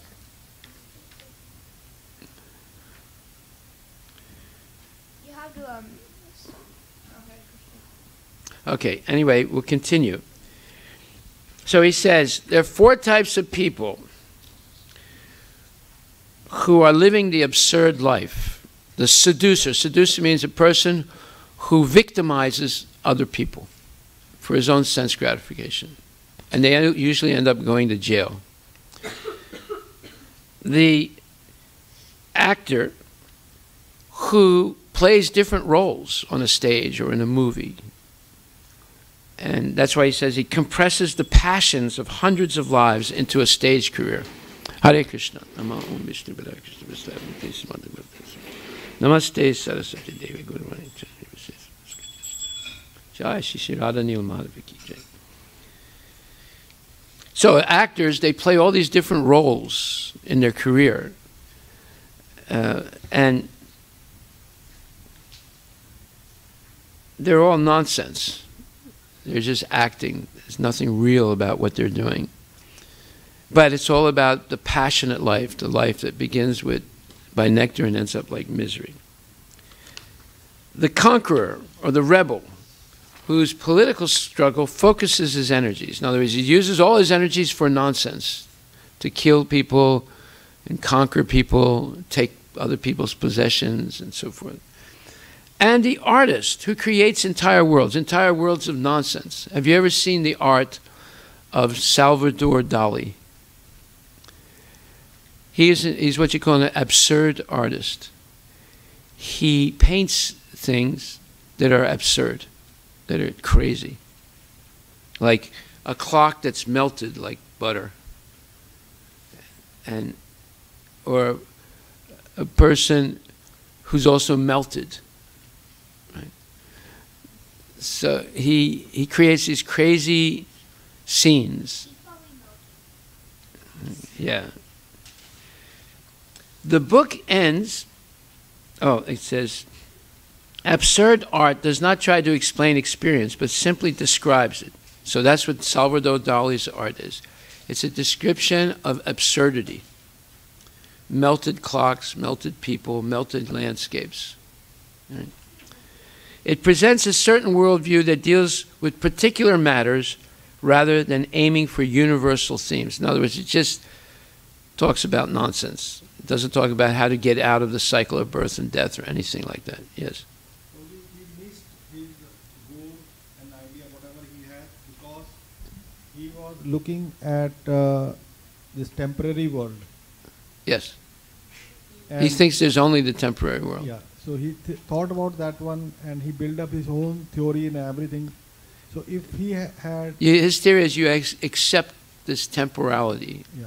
You accept the absurd life, and it has no meaning at all. You you roll the rock up the mountain, and it comes back down again. You come back down. So he's talking about samsara, the cycle of birth and death. That has no meaning. And he's right in a sense. Yeah. Yes. Yeah. But he aimed his idea towards this, which is temporary. But if he would have aimed his idea towards the permanent thing, then he might be successful. But he doesn't believe in it. He's making fun of it. So you have to have a leap of faith. No, I believe that like he didn't knew about him that other thing because he never concentrated. He knew. These are smart people. He knew. He was an atheist. He didn't. You know, you can wake up a person who's sleeping. You can't wake up a person who's pretending to sleep. You understand? He's a person who's pretending to sleep. He knows about God. He was a Catholic. He rejected the church and God and spiritual authority. Yes. Problem with this Camus. Camus. Camus was a. It looks like Camus in English, but you pronounce it in French Camus. So the problem with Camus was faith. That's the reason he was in that direction. Yeah, he didn't want to make a leap of faith and believe in Krishna. Yeah. Well, because he didn't associate with people of faith. You develop faith by associating with people of faith. He only associated with the demons. other people like himself, speculators. And they made a living out of speculation. He won the Nobel Prize. His books sold like anything. He became rich, right? And he had a very, very expensive car. I think it was a convertible Porsche. You know, and he was driving in the French Alps, in the mountains, and he just decided to kill himself. So he drove off the mountain and killed himself. He had everything. He had fame. He had riches. He had sense gratification. He had everything he wanted. But it was all meaningless because he didn't have Krishna. This is why people commit suicide.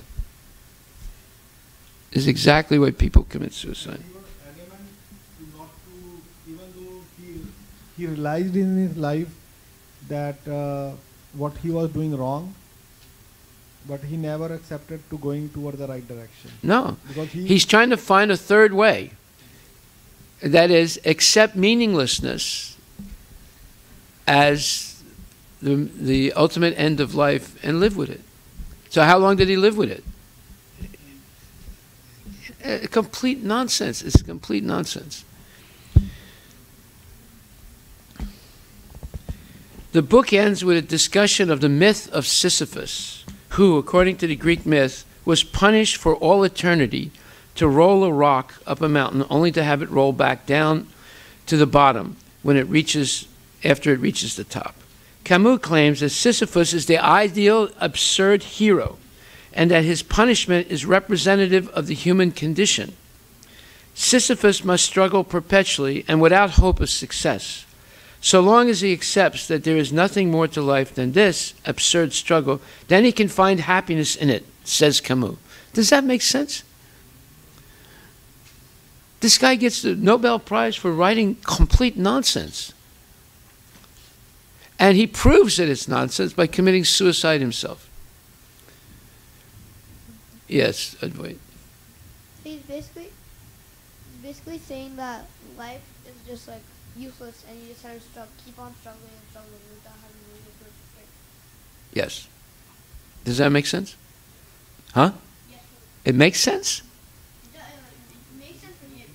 It didn't even make sense for him. He committed suicide. Camus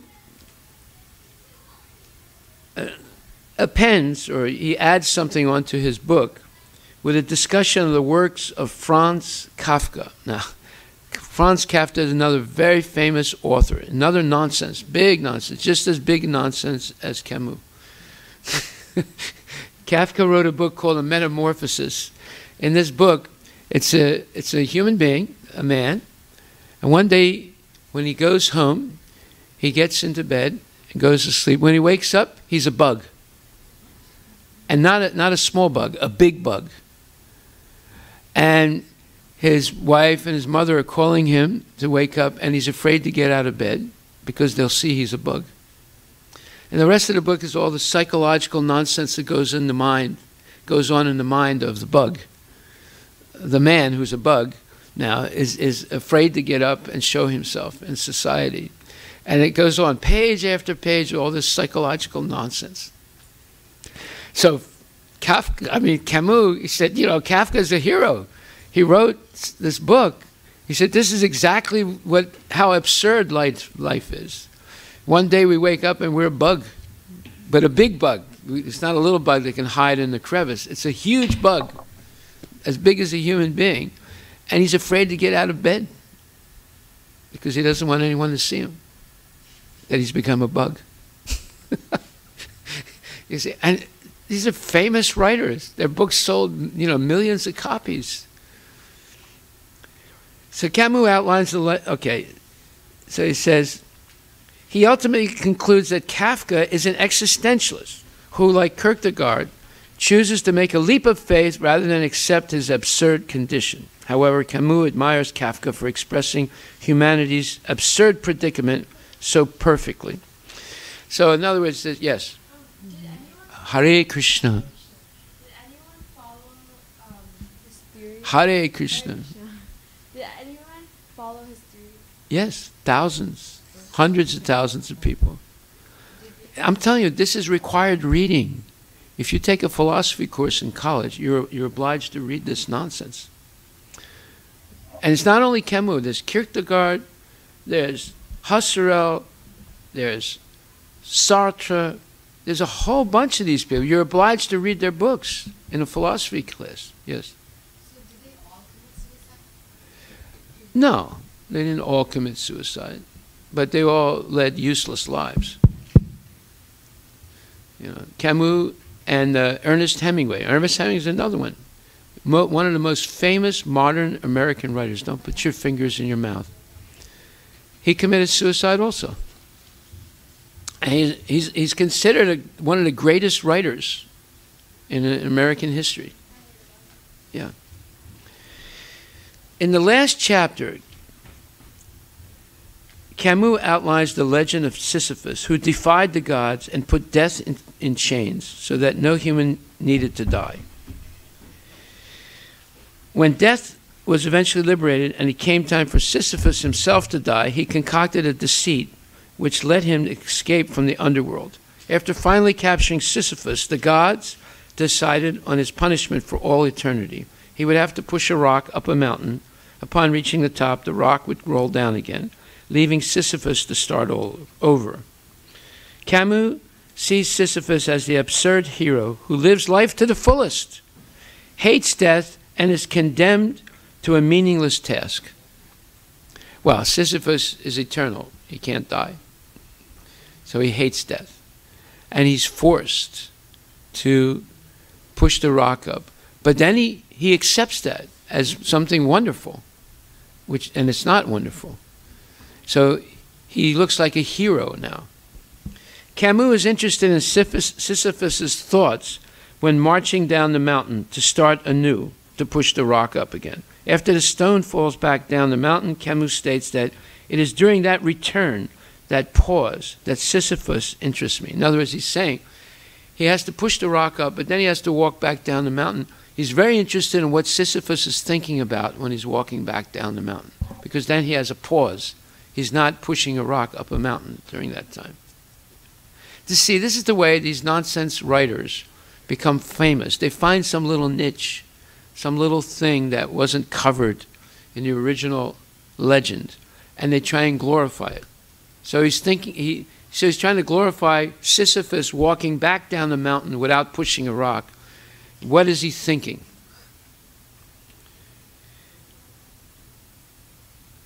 A face that toils so close to stones is already stone itself.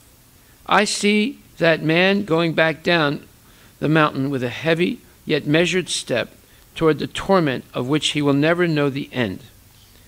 This is what Camus wrote. This is the truly tragic moment when the hero becomes conscious of his wretched condition. He does not have hope, but there is no fate that cannot be surmounted by scorn. Now, this is total nonsense. He's saying if you make fun and ridicule your fate of being forced to suffer for your whole life, then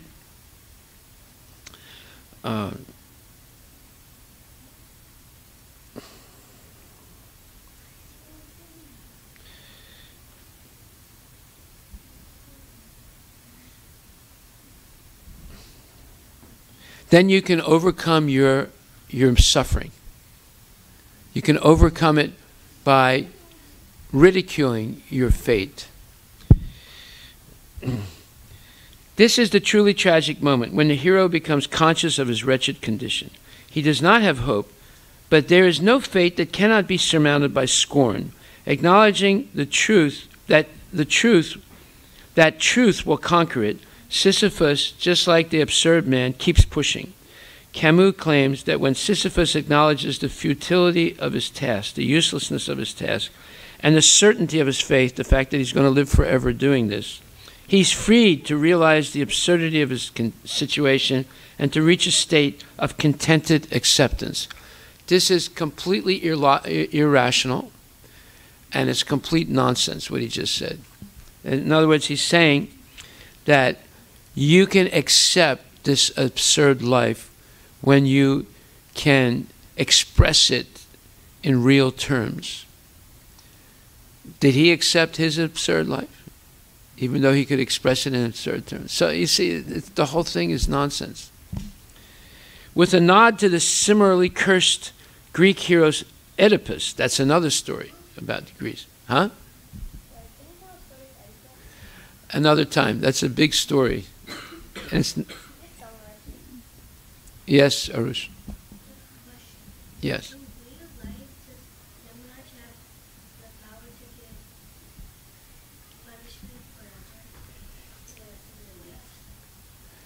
He can give punishment. Well, he can do it, but Narada Muni can turn it around.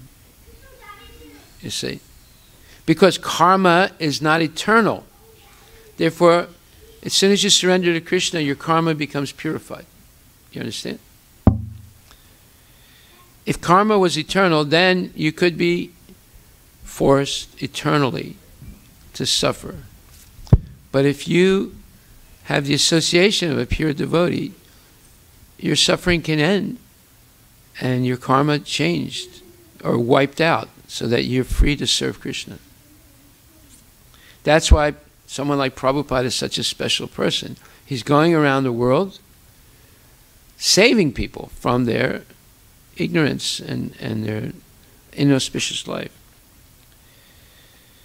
Camus claims that when Sisyphus acknowledges the futility of his task and the certainty of his fate, he's freed to realize the absurdity of his situation and to reach a state of contented acceptance. This, of course, is complete nonsense. With a nod to the similarly cursed Greek hero Oedipus, Camus concludes that all is well, indeed, that one must imagine Sisyphus happy. Can you imagine Sisyphus happy doing what he's doing? No. So if you imagine that he's happy, then you're crazy. Okay? And now we're going to end with the final paragraph. Frustration and defeat for the doubting soul. Lord Krishna says, Ajnas chas shadadanasya samsayatma vinasyati nayam lokasti na paro na sukham samsayatmanaha. He says, but ignorant and faithless persons who doubt the revealed scriptures do not attain God consciousness. They fall down. For the doubting soul, there's happiness neither in this world nor the next. Everything is relational in the spiritual and material worlds. There are positive and negative relationships with God. The negative relationships are destined to always end in misery. This is the fate of persons who oppose the Supreme Personality of Godhead, Lord Krishna. They believe that sense gratification is the ultimate goal of life. Their anxiety is endless because the temporary body can never keep up with the pace of their material desires. They appear to be always lusty with a quick tendency to anger. Faithless persons doubt the following: life after death, the laws of karma, the existence of a supreme God who is the witness of all activities, the authority of the Vedas, respect for genuine saintly devotees and gurus, and the value of spiritual life and association of devotees. Because they're so doubtful of all these truthful things, they're neither happy in this world nor the next. That's exactly what happened to Camus. He's somewhere in hell right now.